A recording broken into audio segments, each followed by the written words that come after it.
Good morning. August 7th, 2020. I'm Pastor Rusty, and this is a Daily Inspo. I was reading in John chapter 2 today, the wedding feast at Cana. It's the first miracle that Christ did.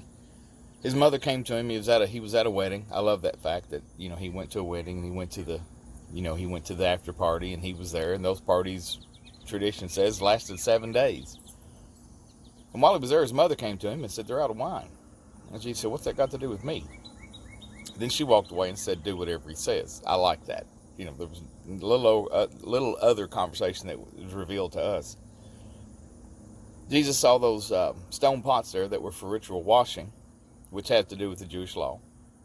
And he said, "Take and draw and fill them up with water." And then he changed the water to wine. Now, we're not told if he changed the water in the stone pots to wine or if the water coming out of the well turned to wine. Interesting to think about. Doesn't really matter. Anyway, he did this, and he told the people there, "Go ahead and take it to the steward of the feast." And he took it there, and it was the better wine than anything they had had. And they said that normally the good stuff's put out first, and when people have well drunk, then they put out the cheaper stuff because the people that have been drinking can't really tell the difference at that point. But this was better. This was the good stuff. This was something different. It goes on down in verse 11 and says, "And Jesus did this to reveal his glory.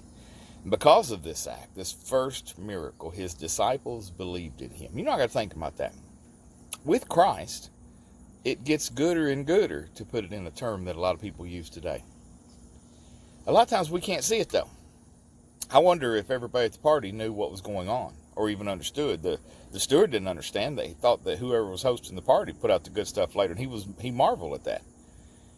But I've been thinking about my own life and just looking around, and it just gets gooder and gooder. But a lot of times people can't see that.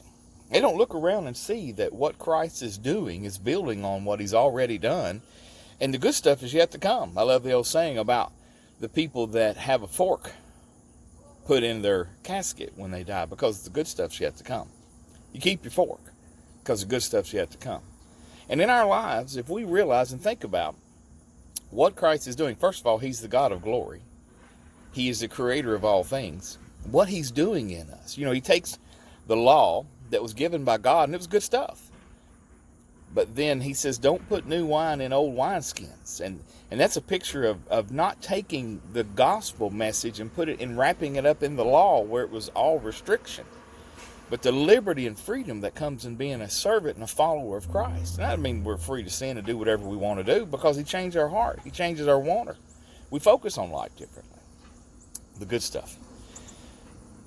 If you'll just keep drawing from the well, that well of Christ, you'll see that it gets better and better and better. Even in the bad, even in the hard, he's with us. He never leaves us. It just gets gooder and gooder. Do you have eyes to see it, though?